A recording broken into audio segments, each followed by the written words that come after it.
नमस्कार दोस्तों।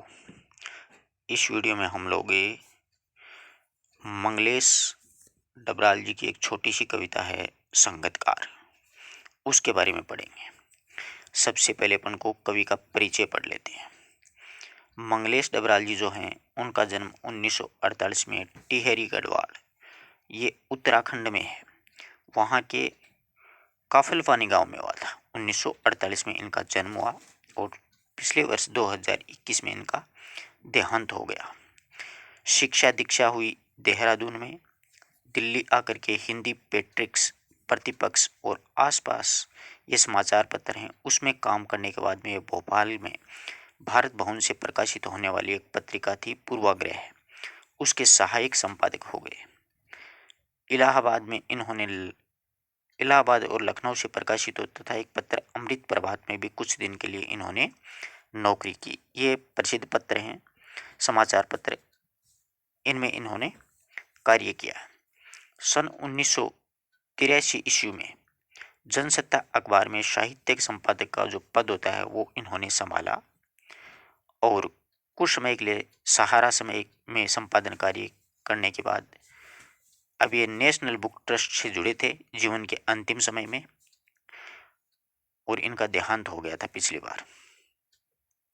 मंगलेश डबराल जी के अब तक 4 काव्य संग्रह प्रकाशित हुए हैं। इसमें एक है पहाड़ पर लालटेन, दूसरा है घर का रास्ता, तीसरा है हम जो देखते हैं और आवाज भी एक जगह है। इनको 2000 ईस्वी में हम जो देखते हैं इस रचना के लिए साहित्य अकादमी पुरस्कार से भी सम्मानित किया गया था। साहित्य अकादमी पुरस्कार पहले सम्मान से सम्मानित मंगलेश डबराल जी की ख्याति अनुवादक के रूप में भी रही है। मंगलेश जी की जो कविताएं हैं उनको भारतीय भाषाओं के अतिरिक्त अंग्रेजी, रूसी, जर्मन, स्पेनी, पोल्स्की और बल्गारी भाषाओं में अनुदित होकर के प्रकाशित हुई हैं। इनकी प्रसिद्ध कविताएं हैं, अनेक भाषाओं में अनुदित की गई हैं।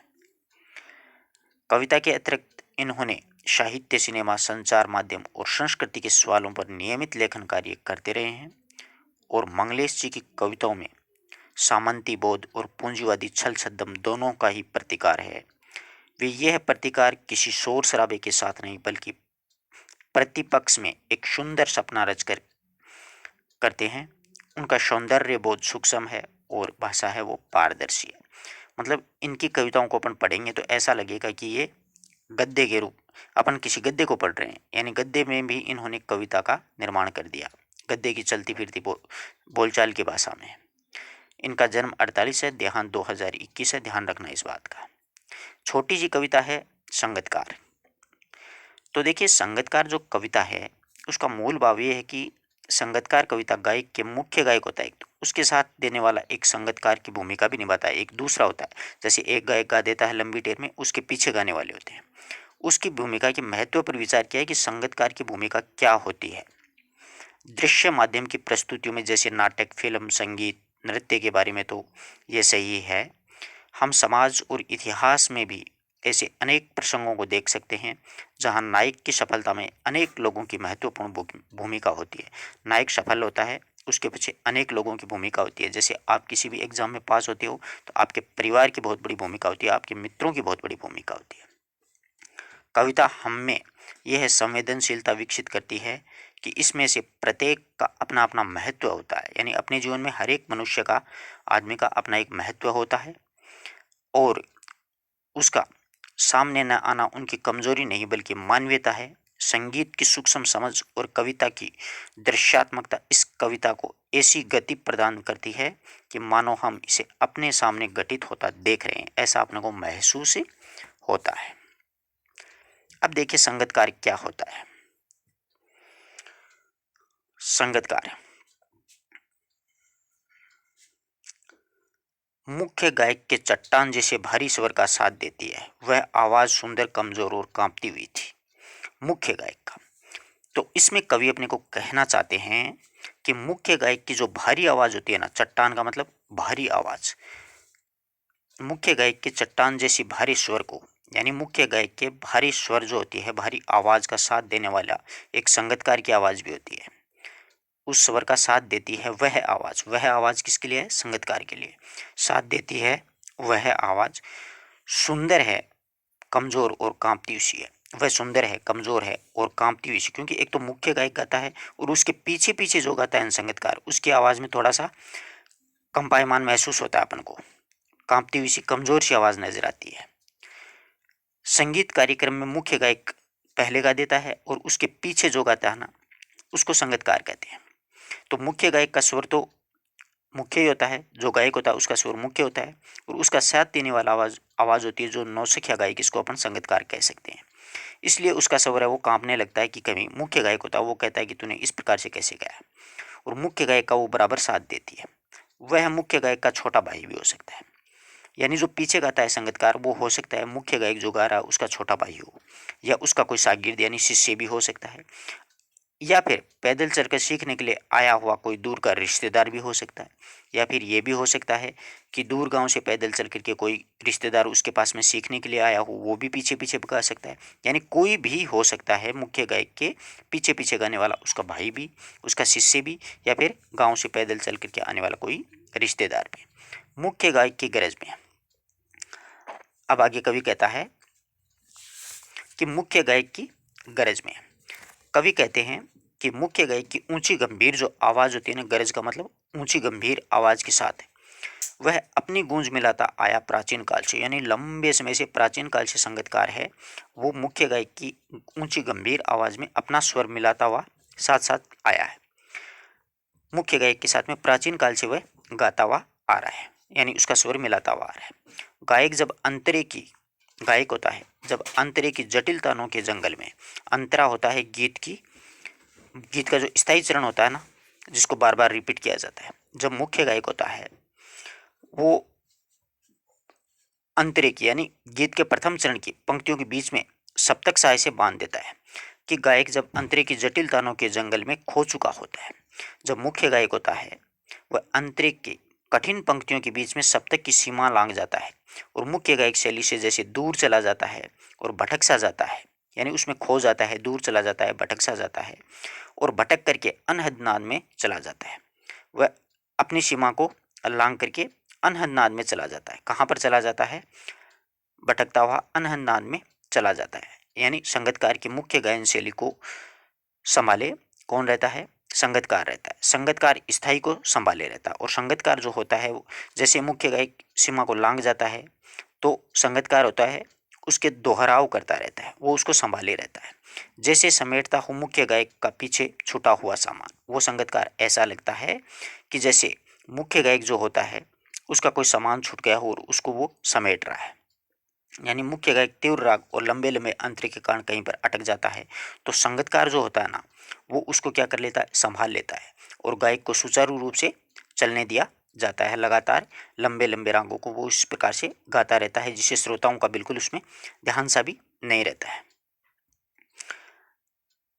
जैसे उसे याद दिलाता हो बचपन की, इस प्रकार से लगता है जैसे उसे याद दिलाता हो बचपन की। मुख्य गायक अंतरे के गायक में उलझ जाता है तो संगीतकार उसे संभाल लेता है, तब मुख्य गायक को भी संगीतकार का महत्व का पता चलता है। जैसे वो उसे याद दिलाता हो बचपन की कि जब वह नौसिखिया था, कि उसे याद दिलाता है मुख्य गायक को कि कभी बचपन में तुम भी तो इसी प्रकार से गाया करता था, कि तुम भी तो संगीत सीख रहा होता है और स्वयं ही संगीतकार आज बन जाता है।